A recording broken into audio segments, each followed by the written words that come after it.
Hello and welcome to Smash Hit Sports. I'm Cody. That's Nick. The Super Bowl 59 is over. It wasn't a good game. I'm going to be honest. It's belt to ass. But shout out to Nick for supporting the league with his NFL hat. Yes. If you're not watching on YouTube, go watch on the YouTube so you can see Nick's just absolute. I don't even know. It's drip. It's drip head to toe. The NFL hat, whatever that jacket is. Sponsor as well. It's like, this is vintage. I'm just a fan of the league. You know, I read the rule book. I'm pro referee. You know, Ravens are never going to do it. So who cares at this point? Go football. I'm just a football fan. That's all. I love it. God, I'm just a football fan. Protect the shield. But yeah, Go check us out on YouTube. If you're not, make sure to subscribe wherever you're watching that podcast. Like this video. And it's college hoops. It's all college hoops from here on out. There is no like the NBA. Sure, I'm sure people are excited to watch Luka play in LA, but it's for me. I don't care about anything but college hoops going forward. And we had Nick just an unbelievable week of college basketball. Yeah, top two teams go down. Ton of movement in the top 25. Where do you want to start? Because it was a crazy weekend. I mean, incredible question. I don't know if you saw that this is like maybe the first or second time ever that the number 1 and 2 teams have lost in the same day twice in one season. So that not only did it happen, but it happened earlier this year as well. So that's crazy. Also, speaking of the NBA, which is who frickin' cares? We don't talk NBA. We discussed it once over the summer because it was like, I guess we'll talk NBA. NBA draft is what it was. It was a little college basketball adjacent. What a terrible time. But yeah, like ESPN and some of the higher ups in the media world, they seem to be out of touch because they pushed back the Clemson Duke game so that they could put in the Lakers Pacers game that Luka and LeBron both sat out on. And then they flexed out Auburn, Florida, which was a great game. You know, maybe the best game we've had from like a important standpoint. They moved that to ESPN2 for a terrible NBA game that went long. So people all over Twitter, all over social media, freaking out saying, why can I not see Dick Vitale's return? Why can't I see this massive game, biggest game in the ACC? And I have to watch like Aaron Neesmith and Andrew Nemhard down 15 with 5 minutes left in the fourth. So ideally, it's just college hoops until college hoops is over. I'll watch the dunk contest. I'll tune in. Shout out Mac McClung for like the 4th year in a row. Yeah, college basketball legend, Mac McClung. Yeah, I don't know. Don't care about anything else. This is the best time of the year. It's going to snow tonight, but it's going to get warmer and warmer. You're going to start noticing the days are the sun setting later and later. Then we're going to get daylight savings. You're going to get an extra hour. Sun's going to set at 7:30 in like 3 weeks, 4 weeks.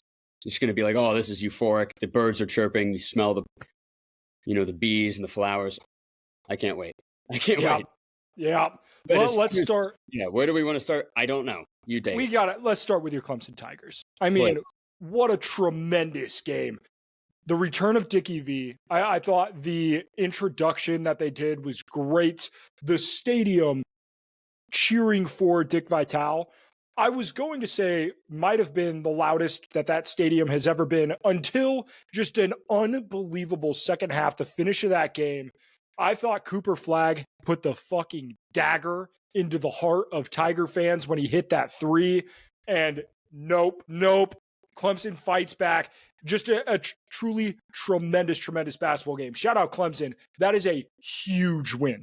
Huge, dude. Like going into it, it's fascinating. This is just how bad the ACC is this year. But I'm going into this Duke game thinking to myself, you know, this is the biggest game maybe ever for Clemson. Like they are ranked 2nd in the nation, but they beat the number 1 team. And the only reason they really had 2 losses early in the season is because you have brand new players, freshmen, transfers, trying to mesh under a young head coach. Like Duke, in my opinion, is the cream of the crop as far as just this is like the best team in college basketball. Auburn, obviously, you could argue, but they lost to Duke. So I'm going in thinking if Clemson wins this game, like we're going to jump 3 seed lines. We're going to be ranked in the top 15. Like, it's going to be crazy. But there are some people that haven't moved Clemson up a seed line. We're ranked, but we're ranked 23. And I think that, like, the ACC is so down that people don't understand the magnitude of it. And people don't, I actually don't think Clemson's getting the respect they deserve, because I don't think Duke is getting the respect they deserve, if that makes sense. Yeah, I agree. I think people, when you look at the overall discourse around the ACC, it's a down year. A down year for the ACC doesn't mean that the best teams in the ACC are bad. It just means the conference as a whole is not good. And in my mind, there are 3 teams in the ACC that I think are legitimate, like could make a run in the tournament, and Clemson's one of them. They're playing great ball. They have played great ball all season long, and they played great ball at home against Duke. And you can't discredit them for that. The fact that they are 23rd in the AP Top 25 when some of the teams over them like have just not like more losses, but worse losses. And like some of those, I just can't justify. Like I understand that like the SEC and the strength of schedule there, but like Marquette at 18, like do they really belong up there after this week? Like there's just so many. It's hard to say. Like, again, the AP poll is a bunch of hoopla. I like Clemson, like we lost to Georgia Tech on Tuesday. Like, I would just say that there aren't very many teams, home, neutral, or away, that I think are beating this Duke team, even if they play their best game. And Clemson did. That's why it's such a big deal. That's why it was Super Bowl level importance going into this game. Like, can we even compete with this team? And then Duke came out outside of Cooper Flagg, which, he was kind of bottled up, but also wasn't playing that well. Tyrese Proctor was a man possessed. He was making every shot. Con Kneppel was making a bunch of late shot clock threes, offensive rebounds in the first half, turnovers, like all around. I was like, Duke is playing so well. Defensively, they were incredible. So, like, if you get that version of Duke and you still beat them, I don't know. It just, in my opinion, deserves a massive, massive tip of the cap. And in my opinion, it solidifies that Clemson is a lock for the tournament. So it was a glorious moment for me. It really was. Yeah, I don't think anybody who has Clemson not making the tournament in their mind, it's crazy, it's foolish, it's stupid. It's zero shot. And talk about the freaking crowd is insane. And then the Chase Hunter block at the end. Chase Hunter, who is probably first team all ACC this year. I haven't seen that guy show that much emotion in my life. Like, he is a reserved, controlled, kind of like Jalen Hurts, I guess, in the sense of after a big win, or Jaden Daniels, like just calm, cool, collected. After that block, I mean, and the crowd pop there, and Dickie V, like, upset city, baby, and the fans rushing the court. I would have killed to be there. Killed. Yeah. Yeah. One of the best environments of college basketball all year for sure. Auburn losing to Florida. The SEC has been one of these it's been weird all year where teams have gone into the opposing arenas and won huge basketball games. Arkansas going into Kentucky, Missouri going into Florida, or was it Tennessee going into, right? It was Missouri went into Florida. That happened. Yeah, Missouri went into Florida. And now you have Florida going into Auburn, which not like it was a huge underdog. Florida was a top 5 team coming into this, but Florida getting the win at Auburn really sets the tone kind of for the rest of this SEC, because I thought, hey, it was Auburn's to lose, right? I thought it was Auburn's to lose. But now going into this week, Auburn has to go into Alabama. Like the SEC race, not over. And this game was like an offensive masterclass. It was so much fun to watch. Yeah, and now we get Auburn, Alabama on Saturday, 1 versus 2. First time that's happened in the SEC. You bring up an interesting point that I haven't even really ever thought about, so it's fascinating. But you're right, like Arkansas went into Kentucky and won. I think Ole Miss went into Alabama. I think Auburn went into Tennessee and won. Like, the amount of times that it's been happening in the SEC specifically is pretty crazy, because it's not really happening. Like, I wonder if it's because some of these other colleges and conferences have been so basketball is our thing, because the SEC has football, basketball is our thing. And so they just go all out, from a fandom perspective, from making that home court advantage as insane as it is. Maybe the SEC just is like kind of, it's novel to them perhaps, but For Auburn, it shouldn't be because they've been good for a while now. And the Jungle's, it's a hard place to play. So I don't know. But like I can see like going into Vanderbilt, even if Vanderbilt is good like they are this year, that's probably, I'd rather go into Vanderbilt than go into Indiana still. You know what I mean? Like, or I'd rather go into Vanderbilt than go into Pitt or like some of these ACC teams that are, very passionate because that's all they have. Like Yeah, Syracuse. absolutely. And it just throws a wrench into what I think about the SEC as a whole, because I thought that like, hey, this is a deep conference. Anybody could go down, but like it's still Auburn's. At this point, it could be Bama, it could be Auburn, it could be Florida. The top 3 teams in the country in the AP poll right now are in the SEC. That's insane. It's insanity. And I don't think we've seen a conference because not only is the SEC super, super deep, because you have teams like Oklahoma, who's in the tournament, you have Missouri, you have like all of these, Georgia, who's a borderline tournament team. Like you have all of these teams that have the depth, but then the top end is just insane. So I don't know if we've ever seen a conference like this. I don't know when we'll see it again, but it's crazy. Well, Go ahead. Last thing on the SEC, just because it's really, truly nuts, but they could get 4 1 seeds in the tournament. 4, which is like all of them from one conference. Which, I don't know if you know this, all of them. That's crazy. Shouldn't be. I like, if you told me that like 10 years ago, I'd be like, well, that's a statistical impossibility.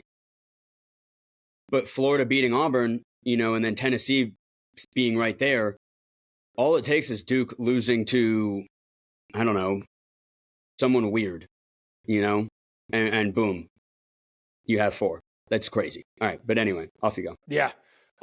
Speaking of top dogs in a conference, St. John's. They got the Big East by the balls, man. What a huge week for St. John's. Because last week we were talking about them, and it was like, they're good. They've won a lot of games. They had the 3 losses by a combined 5 points. I know we've said it a million times, but you got to keep bringing it up. And they played 2 tough games in the Big East this week, walked away unscathed, and now the rest of their schedule doesn't look half bad. St. John's is a damn good team, and I think the Big East is theirs. Yeah. So I posted a video about this, but I'm sure people listening, there's a chance you haven't seen it or whatever. But St. John, some of their 3-point shooting outputs in the games that they're winning I've never seen the likes of it in my life. They were 4 for 23 against UConn, and they won that game on the road. Against Butler, they were 1 for 21 from 3. And they won by 8 against Xavier. I think they were like 1 for 12, and they won in overtime. Against Marquette, they made 3 threes. They were like 3 for 17. Like they don't get to 5 threes, but they shoot a good amount of threes. They don't make any of them. And if you watch, which I'm sure a lot of you guys have, these guys are terrible at shooting the basketball. Like wide open 3, side of the backboard type shit. And they're winning. They could be undefeated right now. What does that say about what Pitino's doing? What does that say about the grit, the defense, the offensive rebounding? They're not like a good foul shooting team. They're not really a great even 2-point percentage team. They're middle of the pack. They're an anomaly that I haven't seen really in my life. Yeah, I want to talk about Rick Pitino because he's on a fucking tear. He is on an absolute tear. Every time when we lose, I fucking hate the world. I feel like I want to kill myself. Like, unbelievable.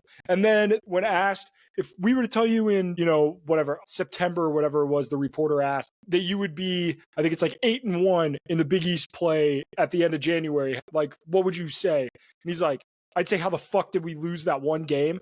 Yeah. He's just on a fucking tear.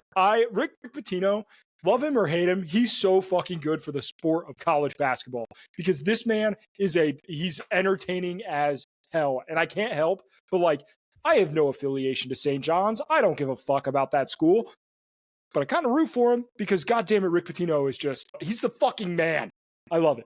Yeah, especially in the Big East where you've had Creighton, Marquette, UConn kind of at the top pretty consistently.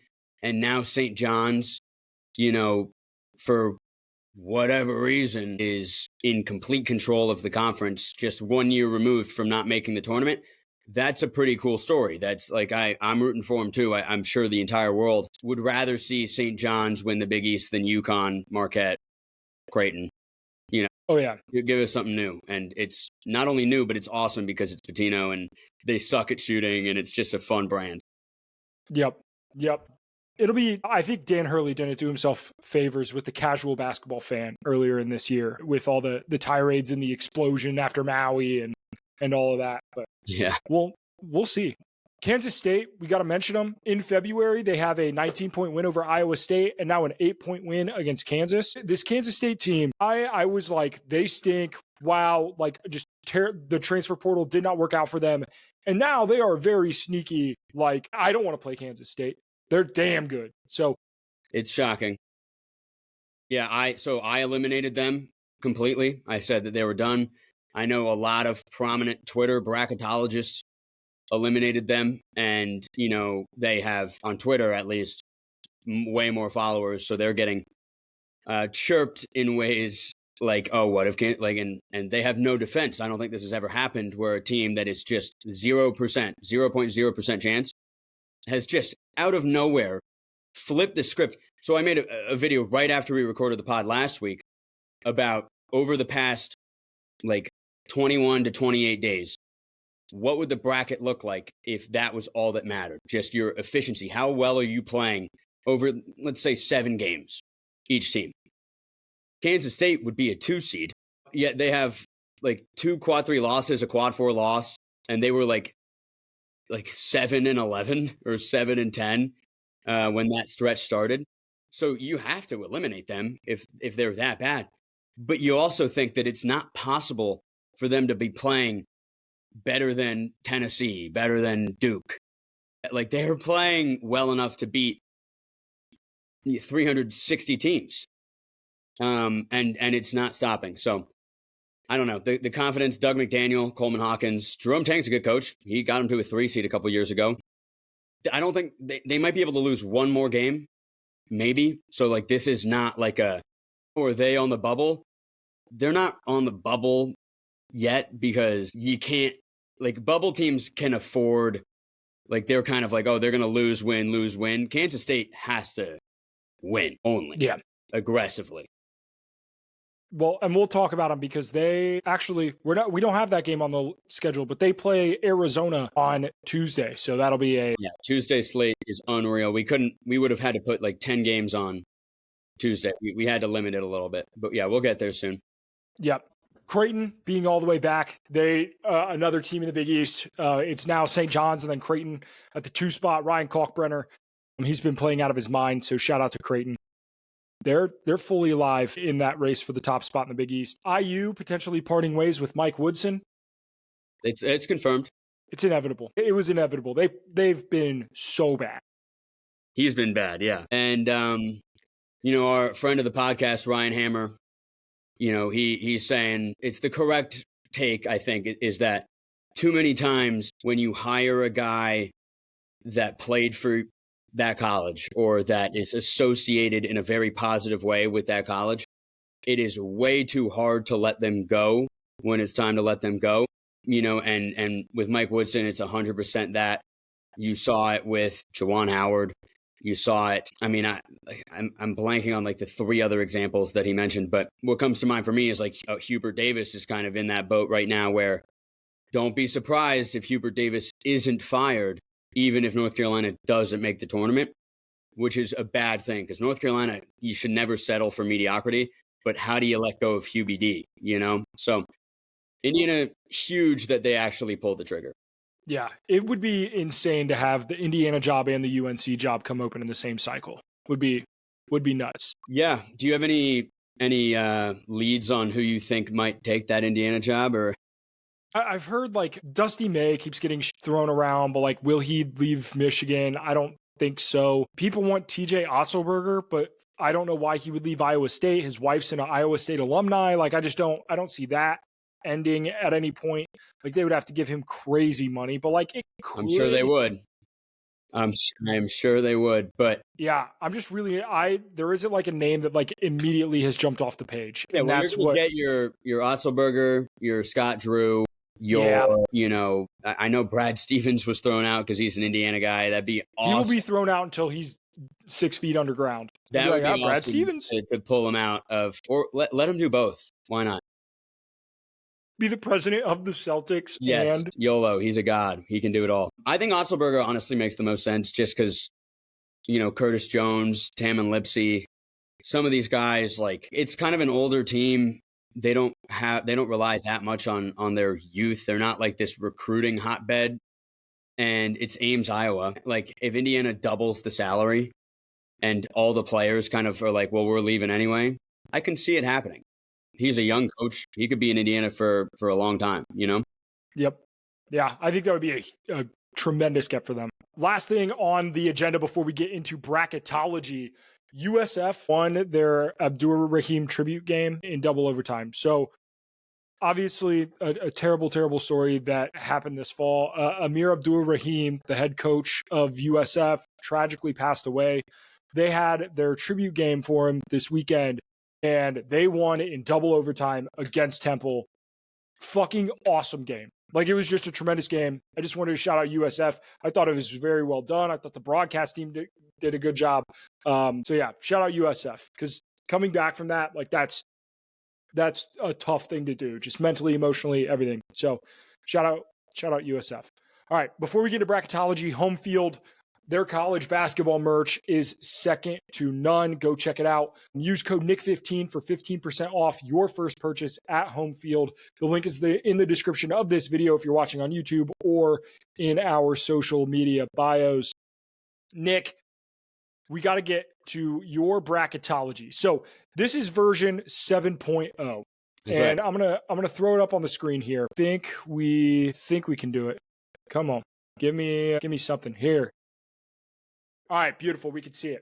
So this is the bracketology 7.0, and I want to know, before we get into this, Nick, how do you feel about your understanding of the bracketology this year compared to years past? Because I know you've been pretty accurate on these, like, long term. We've been doing this for a year and a half, 2 years now. So, like, long term, your bracketology is very, very solid. But how do you feel your grasp is on it this year compared to past seasons?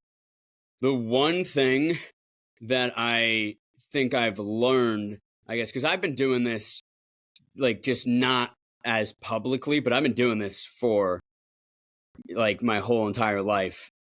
Nothing has changed in the sense of just being obsessed with the analytical side of the sport, and the bracketology side.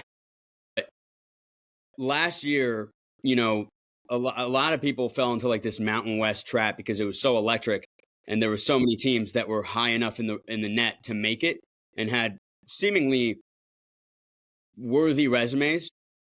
And so, it's like, okay, Boise State's an 8 seed, Colorado State's a 7, Nevada's a 6, and then all of them, without fail, every single Mountain West team fell like 3 seed lines in the actual committee's bracket that they released.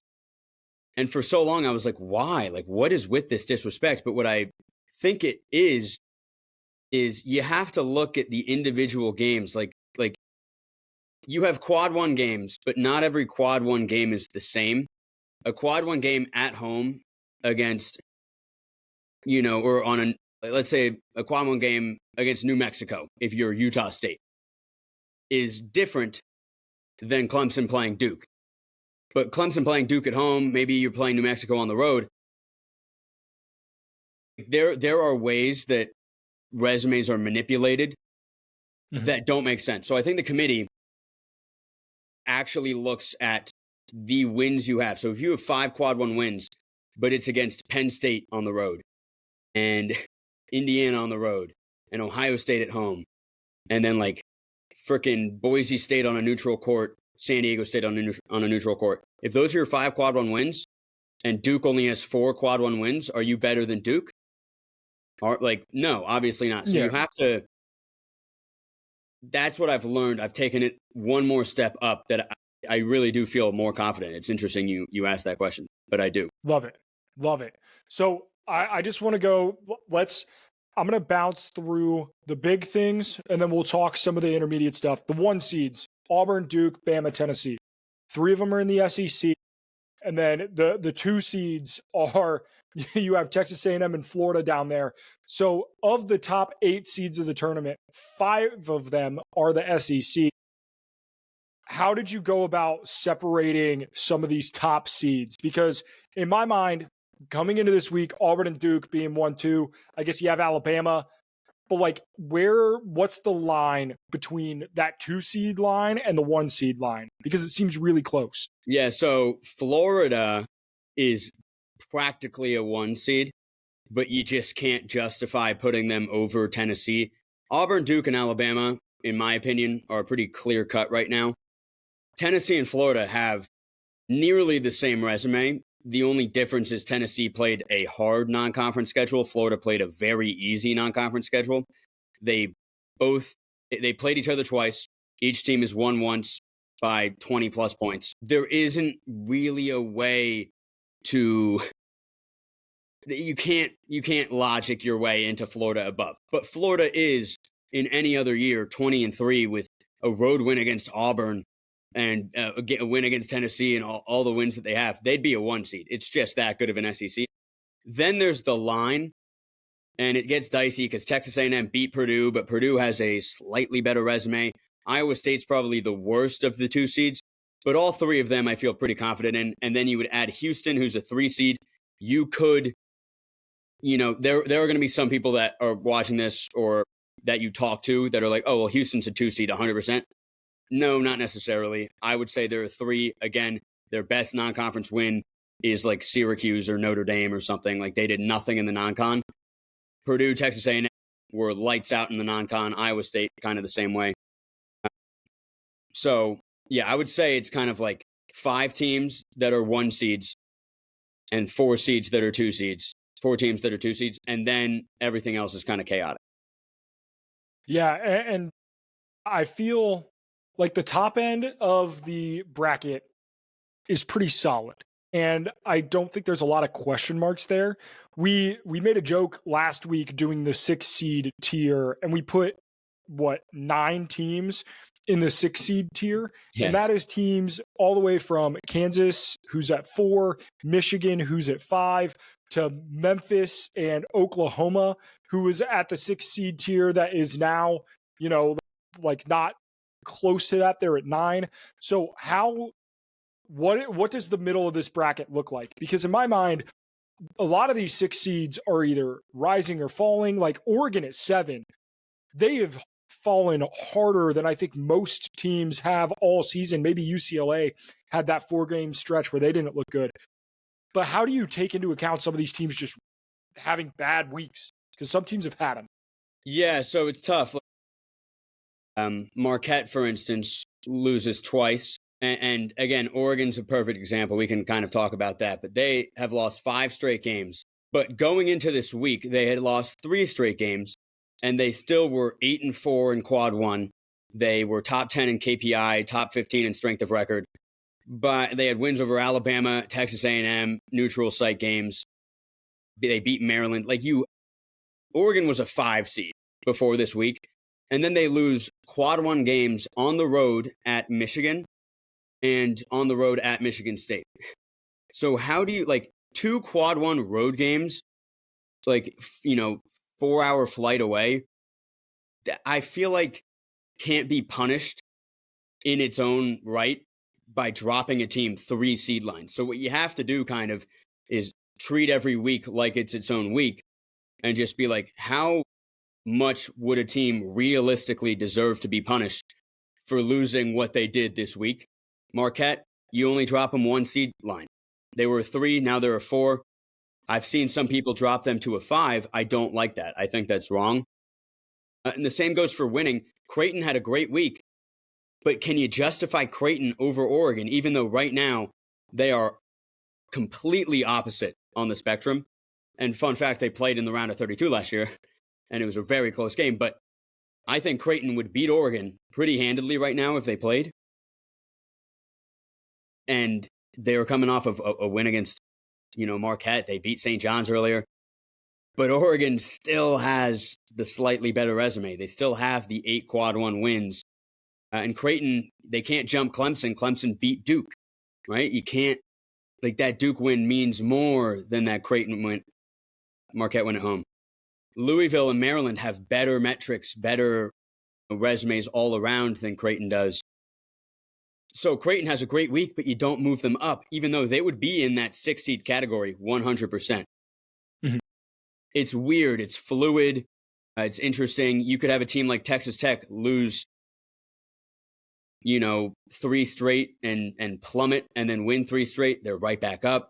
This is just a snapshot of where we're at right now. Yep. Who is the hardest team to rank out of what you're at? Creighton? Yeah, Okay. yeah. No, I actually took me like 30 minutes because I wanted to move them up so badly. I was like, I have to move them up. They absolutely deserve it. Look at this resume. It is worthy of more than an 8 seed, and I couldn't figure it out. The only thing I was like, maybe Louisville, maybe. But what did Louisville do to deserve to drop from a 6 to an 8? Nothing, Yep. So it's tricky out here. But yeah, the middle of the bracket, like what you're seeing right here, expect a lot to change. Don't expect that much to change from the 1 and 2 line, but the middle is going to get crazy. Love it. Love it. Your last 4 in: Texas, Wake Forest, Georgia, BYU. It seems like a lot of those teams aren't your historic March Madness teams. And your first 6 out: North Carolina, a staple of March Madness in college hoops. Arkansas, maybe not as much Arkansas, but Coach Cal absolutely is.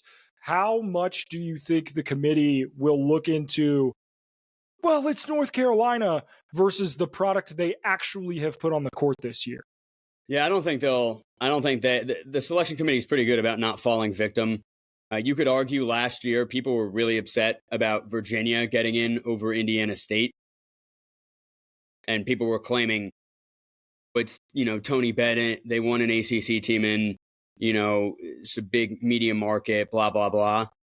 I don't think that's the case. I think once you get down to the nitty gritty, it is really hard to decipher. Does Indiana State, who was 1-4 in quad 1 last year and had a quad 4 loss, do they really deserve to be in just because they're top 30 in the net, which is kind of arbitrary? Or does Virginia deserve to be in, they had 10 or 11 quad 1 and 2 wins. They just looked not very fun to watch. So it's hard to say, but yeah, North Carolina, like I think if the tournament started right now, there was no shot they'd be in. I fully believe the committee isn't going to have biases there. But I will say the bubble is pretty bad. I think that Texas, Wake Forest, and Georgia, those are 3 teams that deserve to be in. But right there at that last team in, and then all the teams fighting for that spot, it's kind of historically bad this year. Anyone could take it, and whoever does take it might be like one of the least deserving teams in recent memory. Yeah, I think that's all fair. I mean, that bubble line this year is very, very weird. I think the top of the bracket is as good as basketball has been in a while. But yeah, that middle tier is interesting. I honestly, Cody, I think it really is like everything makes a lot of sense. And even from like the 8 seed line, like the 1 to 8 seed line, I think you have a ton of very good basketball teams. The 9 seed line is where you start getting to like, I'm not so sure. The jury's still out on if this team really belongs in a tournament. 10 seeds, it's a little dicey, blah, blah, blah. Gonzaga's obviously Gonzaga. But like, I think that this is a really loaded group here. And a lot of the mid-majors are really, really dangerous as well. It's just that like 9 to 11 range that's like, this is interesting. Yeah, let's talk mid-major. What of these mid-major teams, because there's been a couple that I've really watched closely. Purdue Fort Wayne has been incredible this year. They have their chance to make their first NCAA tournament in program history. Out of all of these mid-major teams, who do you feel could win a tournament game and get an upset in March? Who do I feel could win a tournament game? I think almost all of these teams out here. Once you get to the 15 seeds, it's, like could South Dakota State beat Iowa State if Iowa State has a bad game or if there's some injury issues or something. Yes, I think they could. But like Northern Colorado, I love. They're not going to beat Florida. Purdue, Fort Wayne, they're awesome. Maybe they could beat A&M. I highly doubt it. Right? Norfolk State's not going to beat Purdue. Once you get to like the 14 seed line, I love all of these teams. I absolutely adore them. High Point would be a nightmare matchup for Houston. High Point, Houston loves to make teams shoot threes. They like to force it. They're like, you're not going to get in the paint. Chuck up this bullshit three. High Point tends to make those. Lipscomb, also very fun out of the Atlantic Sun. They're top 90 in the net, and they're a 14 seed, which is really crazy when you think about it. Like, that's where like Kansas State is right now. You know what I mean? UNC Wilmington, Samford. We saw Samford last year. They got robbed. They could have beat Kansas. Clean block, called a foul. Yeah. So them making it and playing Wisconsin, I think that would be awesome. That's a little revenge spot for Samford and a Wisconsin team that I like a lot more, but prone to, under Greg Gard, lose early. So I think all of them, including High Point over Houston, I think all four of those teams could win. I love it. Grand Canyon, Arkansas State, Yale, and Akron. I think the one game I would be pretty convinced as of right now, I think Arizona would beat Arkansas State, but Grand Canyon could absolutely beat Kansas. I think that would be a game that I would actually pick. Yale could absolutely beat Kentucky. They beat Auburn last year in the frickin' 13 versus 4 matchup. And Mark Pope, he's not necessarily known for going deep in the tournament either. Akron, I love. I would maybe consider taking them over Marquette. They're undefeated in the MAC, Cody. Undefeated. And their tallest player is like 6'4". People don't forget, or people forget that the MAC has put out some electric tournament teams over the last couple of years. Buffalo, like beat Oats. Buffalo, Ohio. Ohio beat Virginia. Yep. They've had some really good tournament teams over the past couple of years. So yeah, I'm excited for that. They're super short and awesome. And then we'll just go through the last of the bunch here. I'm a huge Liberty fan, although they have some underlying metrics that are like auto loss. So that's concerning, but I love watching them. And I think eye test wise, I would take them over Michigan. McNeese got crushed by Gonzaga, but it's Will Wade. They're going to be out for blood. You know, they don't want to get embarrassed again. That would be a close game. George Mason's back. How awesome is that? The A10's electric. Yep. I have VCU as a potential, bubble team per se. And we could see a 2-bid A10, which would be really cool. And then Drake, of course, is awesome. Their new head coach, I forget his name, like McCollum. Yeah, it came from Ben. Yeah, maybe Ben McCollum. Where did he come from? He came from a D2 school. Yeah. Damn it. I don't remember the name. It's evading me, but I keep moving. Might have heard it like a year ago, but I do know that he won like 4 championships in D2 and is clearly like the DeVries left to go to West Virginia and took Tucker with him. And Drake was not supposed to be anything, and now they're 21-2. They're awesome. That coach is a potential Indiana hire as well. So I love all of these 12 seeds. And then UC San Diego just beat UC Irvine in the Big West. That is a great rivalry right now. Those are some must-watch basketball games. I think that either of those teams are going to win a game in the tournament, whoever they play. San Diego State, I don't love them. Obviously, they could. I love New Mexico, Utah State. I don't know. Jury's out on them. St. Mary's is playing well. Gonzaga obviously goes pretty deep a lot. Memphis is awesome. They're probably a lock to be a 4, 5, or 6 seed. And that's pretty much it for mid-majors. But yeah, a good crop of them this year. Just not as highly ranked as usual, I would say. Yeah, I love it. Make sure you go check out Nick's Instagram if you want to see that each and every week. You post it on Mondays normally? Yeah. Bracketology Mondays. Yeah, I'll probably start doing 2 a week. Love it. Love it. Because we are dialed the fuck in. All right, let's get into the game picks for this week. We started out going, I believe it was 11-5, and I went 9-7. And Nick, it was so nice we ran it back. You went 11-5 again this week. I went 9-7 again this week. So you've got a 4-game lead on me. I am 18-14. Nick is 20-7 2-10. For all the haters and losers and nerds out there, Nick, who say that you don't know ball, turns out you do, in fact, know ball. Yeah, I mean, people forget that this is my forte. This is college hoops we're talking about. This is, it's in my blood at this point. Yeah, we love it. Commit myself. All right. So. This preview is going to be a little bit different than some of the previews we've done in the past, mainly because Tuesday's slate is just fucking ridiculous. We have 6 games on the schedule to talk about on Tuesday, and this podcast comes out on Wednesday. So unfortunately, you're going to know the results before you listen to this, so we won't take too much time, but holy shit, the Tuesday slate is absolutely incredible. So Auburn at Vanderbilt, I think Auburn's going to bounce back. I believe. It's a little bit of a trappy spot because Vanderbilt is a good team on the road. It's a weird gym. So, things can get weird at Vanderbilt, but I trust where they're at. Give me Auburn. I'm not going to pick against Auburn. It really does feel like such a huge trap, but coming off of a loss at home, I feel like this is just, Auburn is definitely better than Vanderbilt. It's a scary one. What a crazy plot twist that would be if Auburn lost to Florida, lost to Vanderbilt, lost to Alabama, and then they're like, wait a second. I will say, though, if that happens, they're still a 1 seed, 100%. That resume is insane. But, yeah, I'll go Auburn here. I think that is safer. I don't feel like getting too risky coming off a loss with Auburn. Yep. Next game up, another SEC matchup, Florida at Mississippi State. This, I think, is a bigger, potential fall off game because Florida, you just beat the number one team in the country on the road at their place. Now you go at Mississippi State, which plays they play a different brand of basketball. Their defense can kind of muck it up a little bit. Their offense has been really good this year, but this could potentially be a weird game. So I'm going to go with Mississippi State here. Okay. I think home, it's just a goofy spot. You're coming off beating the number one team in the country. I could see potential for a letdown.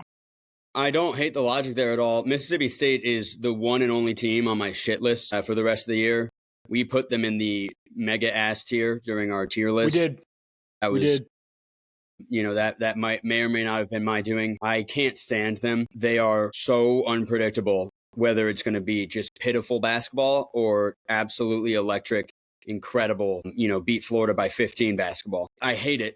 I will never bet. I'll just take my chances that they're going to lose if they're playing a better team. There's no reason for me to try to get every game with Mississippi State right because I just have no shot. So I'm going Florida because Florida is definitely better. Yeah. The next game up, I had a Mississippi State fan in my DMs, shout out that guy, who was not happy with where we put Mississippi State in the mega ass. So, but hey. What did you say to him? I was just like, look, you got to listen to the pod, but sometimes you just got to call like you see it. Yeah. Mega ass. Shit happens. Yep. Tennessee at Kentucky. Kentucky won the first matchup at the beginning or at the end of January. An incredible game, 78-73 finish. I think Tennessee gets revenge here. I think they split, and I like the Vols. I think they split, and I think they get revenge. Yeah, I mean, to me, Kentucky needs to win more. It's also the idea that Florida and Tennessee split, and a lot of people, were like, oh, of course they split. I'm sure that in the SEC sphere, that's being talked about between Tennessee and Kentucky fans. It's going to be the same thing. We'll just beat you at your place. I don't think so. I think too many people are going to be thinking that. I think Kentucky is just going to sweep the series this year. No one's going to really have expected that. But at home in Rupp, you don't want to lose it. They already lost to Arkansas at home in Rupp. Got to go take care of business. Hopefully that defense can figure it out. Yeah. Should be a exciting game just in terms of brand of basketball. Next up, Purdue at Michigan. This game, Trey Kaufman-Renn against the bigs of Michigan, I think is going to be just an incredible matchup in terms of the style of play. You hear the phrase all the time, styles make fights. This game is going to be a fight, and I cannot wait to watch. I'm taking Purdue because I think Braden Smith, just the way that he controls a basketball game, is second to none. I don't think Michigan's guards can compete with that. But these bigs are going to be so much fun to watch in this game.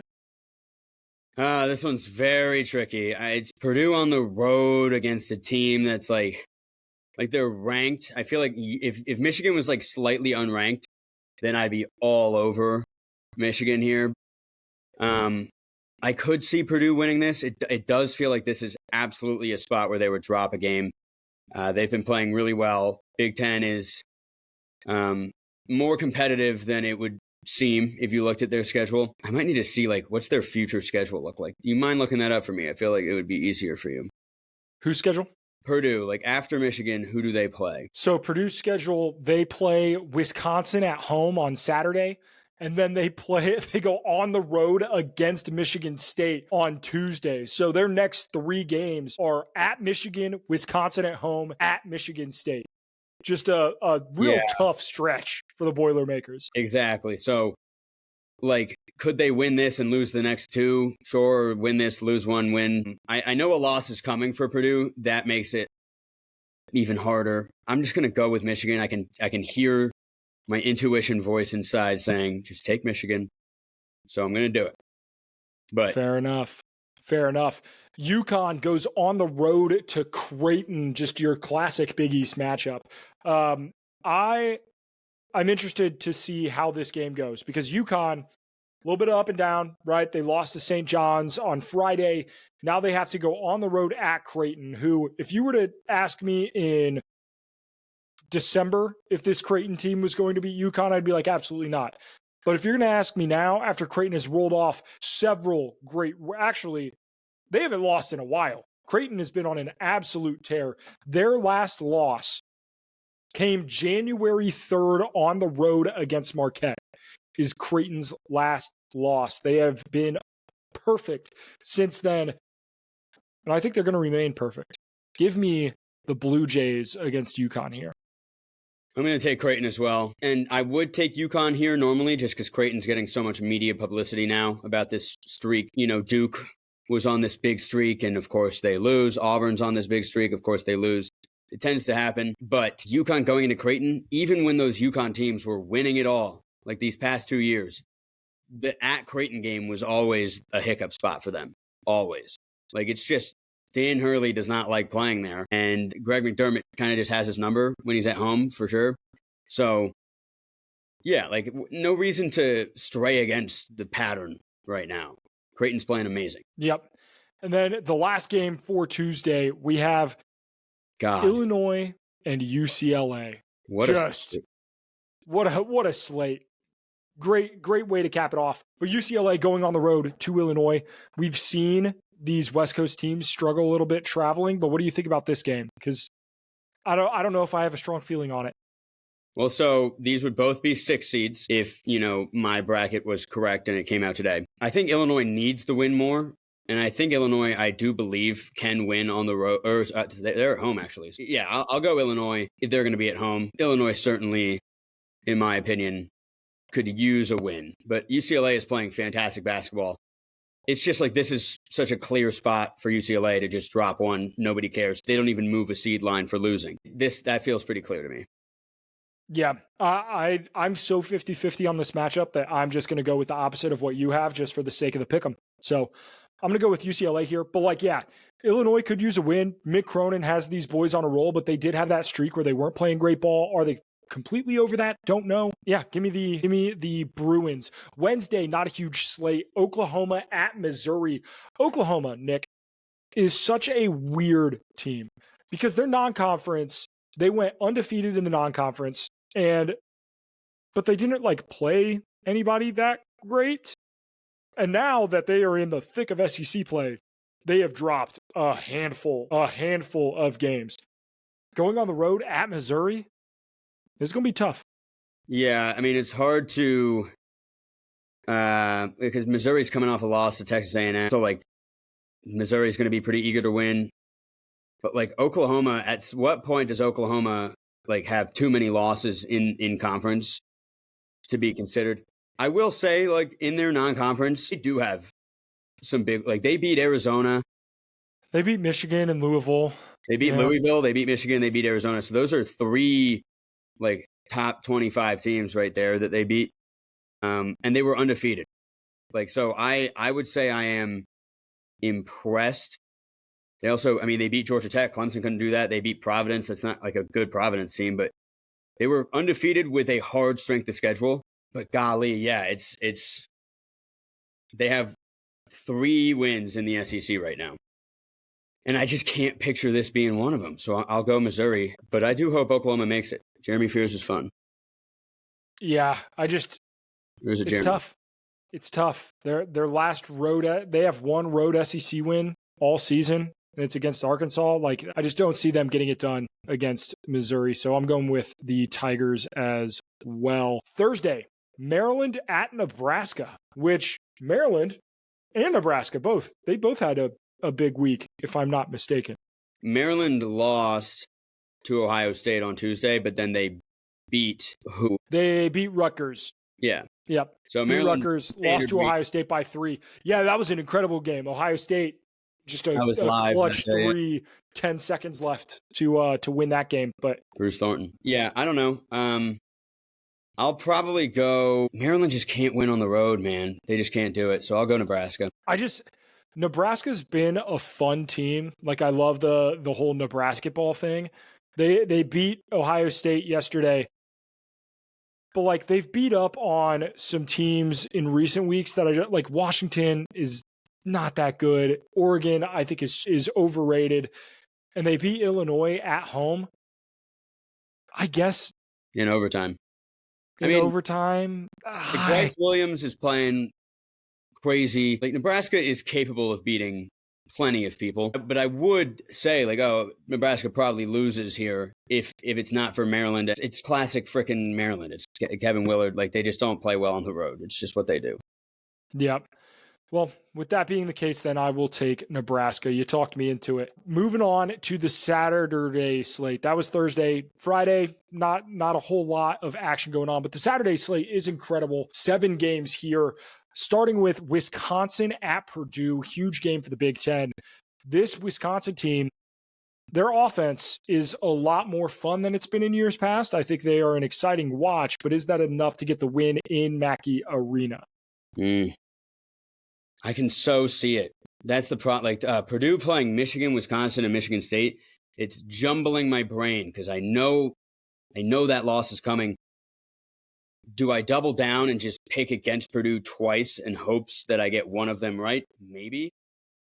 Because I would hate for it to go Purdue then Wisconsin. So I'll do that because I'm sure you're probably going to pick Purdue here at home. Yeah, I'm just not going to pick against Purdue at Mackey Arena. If I'm wrong, I'm wrong, so be it. Like, obviously the Ohio State game happened this year, but Purdue very seldom loses at home. And it's just the fact of what it is. Yeah.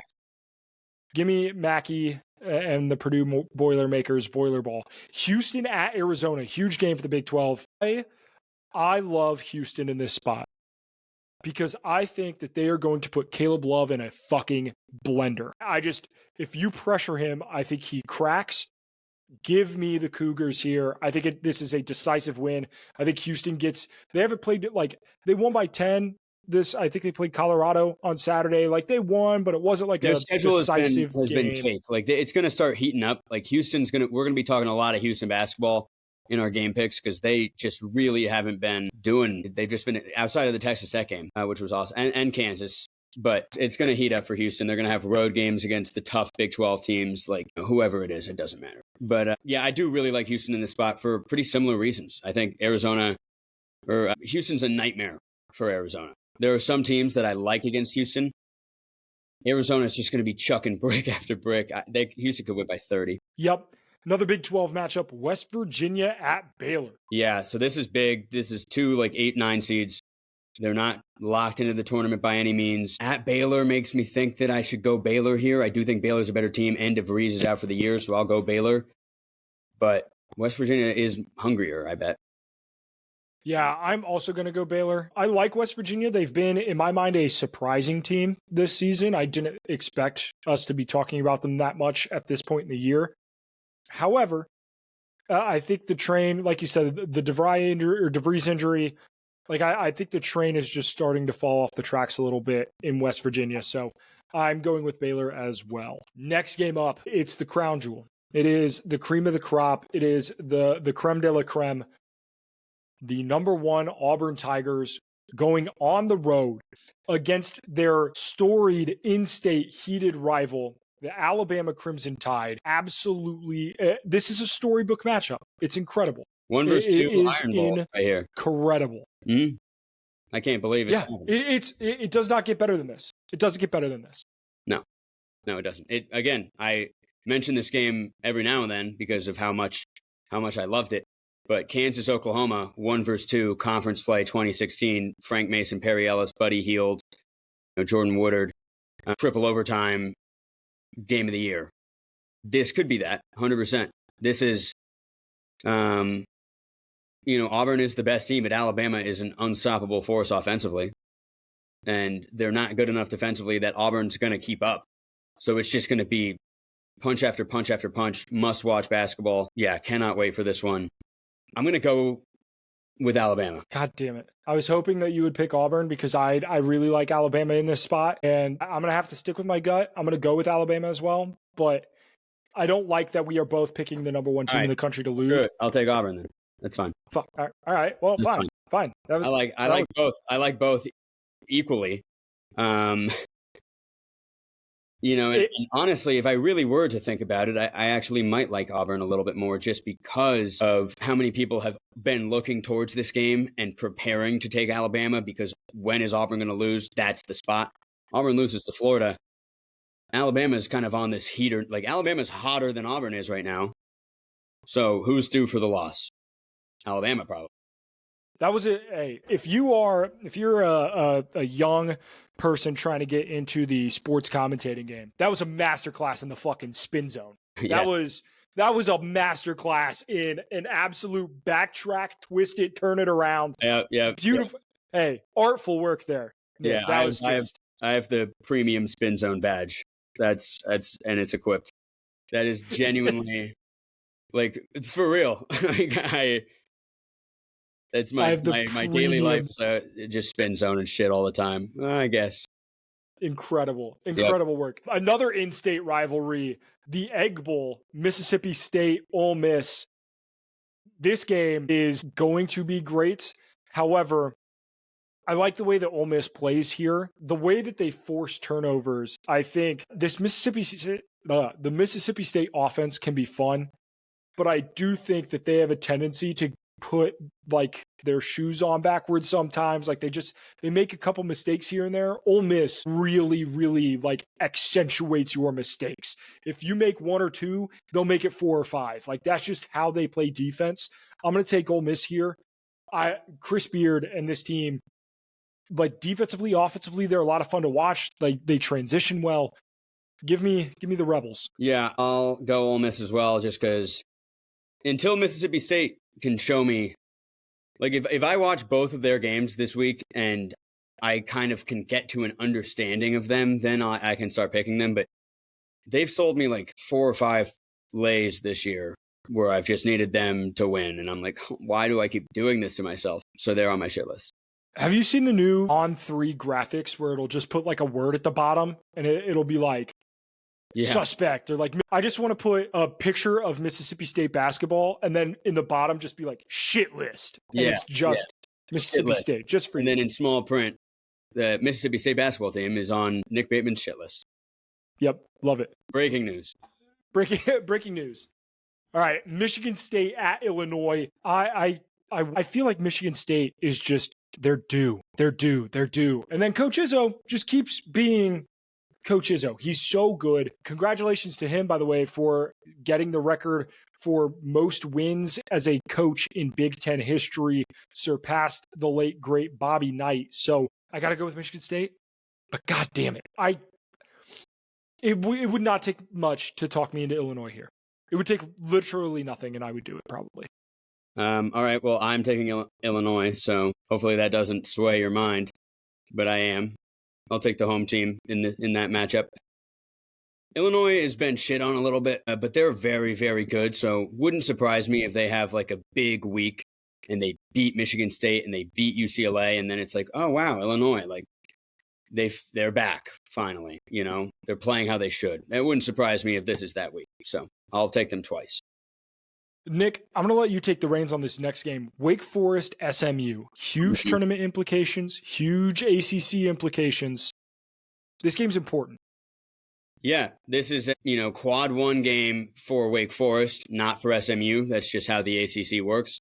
But this is massive in the bubble world. SMU needs quad one wins. They have 0. This isn't one of them.